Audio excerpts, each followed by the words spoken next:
Hi, and welcome to my class. My name is Mrs. Meller, and I am going to be your fourth graders teacher this year.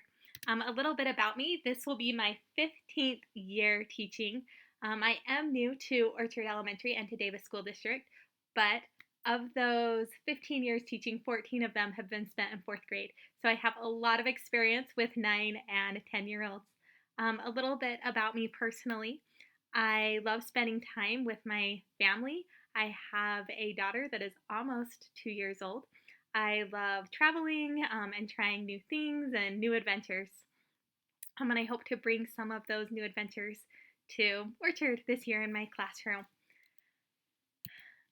A couple of housekeeping items before we get too far in tonight. If you could complete for me the Getting to Know You form in this email, there is a link for that form. It is kind of lengthy, but it helps me really get to know you and your child better so that I can support your child better in the classroom and I can make it a successful year for them, which is something that's really important to me. If you haven't already read the disclosure, if you could take some time and just glance over my class disclosure, that is attached to this email as well. If you have any questions on any of that, let me know. Background checks, that's the next thing on my list. So if you plan on volunteering this year, especially if you plan on going on field trips, you need to complete a background check with Davis School District. You need to call their HR department and get a signed up for a fingerprinting session. If you have done this in the past, I do believe it is still good. I don't think you have to renew it every year, but make sure that is done.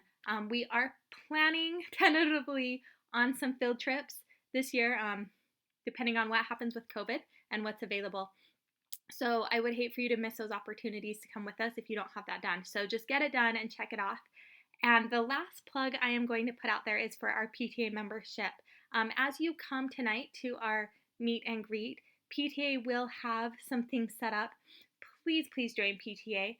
I know that a lot of you are very busy and have very tight schedules and don't feel like you have a lot of time to spend at school or be volunteering, and that's okay. Just your membership dues go a long ways for your child here at school. They help fund our field trips, they help fund activities and supplies for your children here at school. So just even becoming a member can help them a lot. All right, on to some other questions that I usually get. Our class website this year will once again be Canvas. I will have that up and running very shortly. Hopefully, with all that has gone on the past couple of years in education with the pandemic, you should be pretty familiar with Canvas. If not, don't worry. I will send out some information on that next week to help familiarize you guys and help walk you through it as well. But all my announcements, everything you need to know, and I've got a bunch of other resources for you loaded on Canvas. So know that that is there and available for you. Classroom supplies this year. I have provided your student with everything they're going to need to be successful in my classroom this year. I have whiteboards and pencils and notebooks, erasers and crayons and pencil sharpeners and markers and everything you can think of for them. Please do not go and buy anything for them and send it to school. Keep it at home where they can use it for a homework station.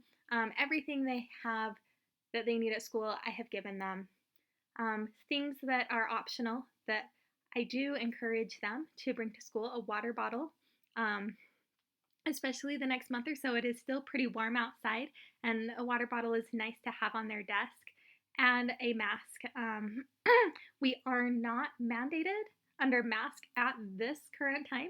We all know that can change very quickly, but at this point during the school year, we cannot mandate them, but we can encourage them.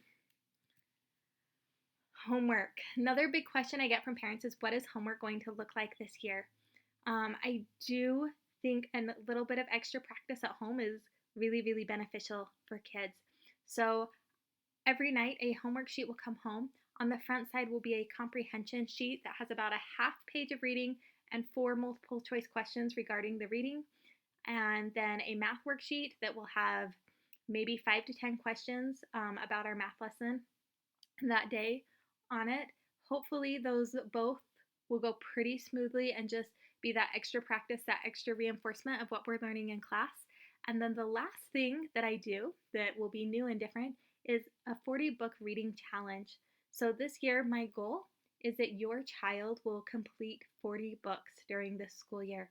I'm going to talk more about that in a few slides, but know that on top of a little bit of reading and math homework, I want them reading books as part of their homework. Something else really fun that I do is a math fact party. If your child can pass off their multiplication and division facts by October 31st, so that gives us about 2 months, they get to smash pie in my face. I have done this for many, many years, and the kids love it. It's a super fun activity, and so I hope that they can reach that goal. They have to know their math facts under 2 seconds. The reason for this is that automaticity, that they know them without having to put a lot of thought process into it. They're very automatic. They know them. It will help them be very successful in math this year.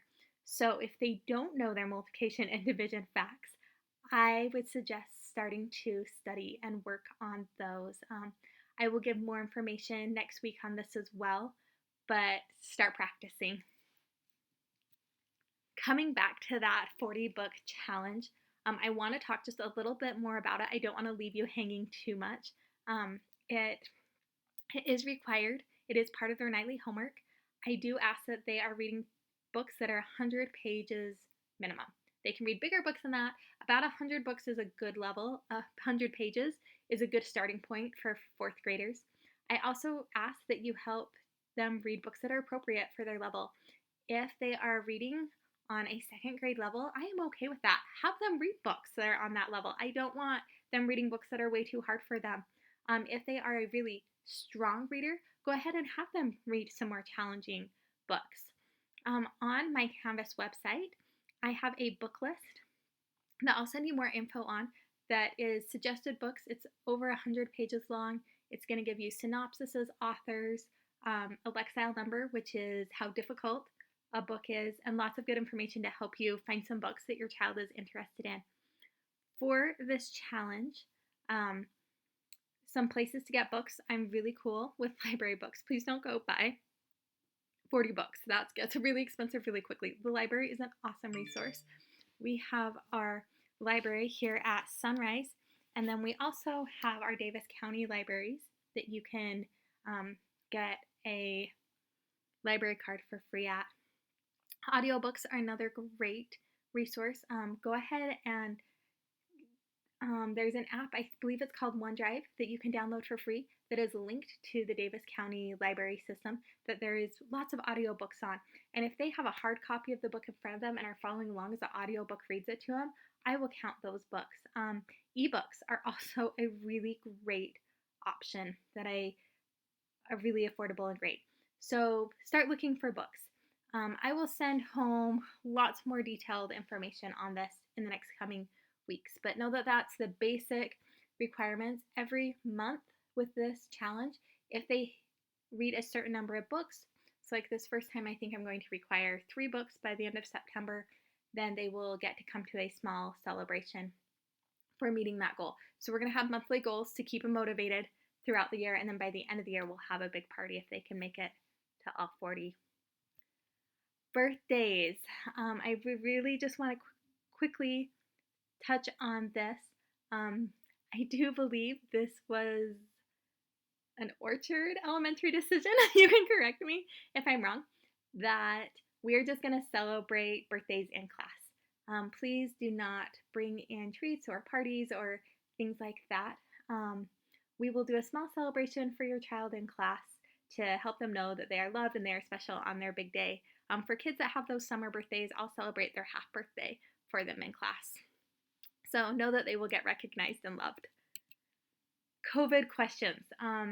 All things COVID, right? If you're like me, holy cow, I so wish it would go away and we could get back to normal. However, it is alive and well, unfortunately. You know as well as I know at this point that things are constantly changing. Um, every day we are getting new guidelines and new direction from the school district, from the school board, and they are working with the Davis County Health Department, who's working with the state health department. So we don't get a lot of say in things. We're just doing what we're told and making those changes as quickly as we can and keep trying to stay ahead of the game. Um, I'm going to say when kids are quarantined and when there are positive cases, we will follow the direction of the health department. I hope that doesn't happen this year. I really don't. But know that when those things hit, we will follow their direction and do the best we can. There will be a lot of hand washing in our classroom, a lot of hand sanitizer, and we will social distance when we can. Um, Next item of business is go ahead and contact me. Email me if you guys have questions. Please feel free to reach out this year. I would much rather have you come to me with a small concern or a question than letting it fester and get big and then having really big issues to work through. I know as a teacher, sometimes I'm the last one to hear about things. So please just include me in the loop. Let me know what's going on. Let me know if things aren't working for you. I also know as a mom myself that from a parent's viewpoint can be very different than from a teacher's viewpoint. So let me know how I can support you and your family this year. Um, I did put my phone number on there. You can text me. I'll get back to you on that. That's totally fine. Um, Set up an appointment if you want to just come and meet with me at school. I would love to meet with you in person as well. I love hearing from you. I love getting your feedback. I love working with you. I really do think that if we work together, we can be successful for your kid, and that's what this year is all about. And last of all, if you have any questions, let me know. I look forward to meeting you all tonight at our meet and greet, and I look forward to a fabulous year. Thank you.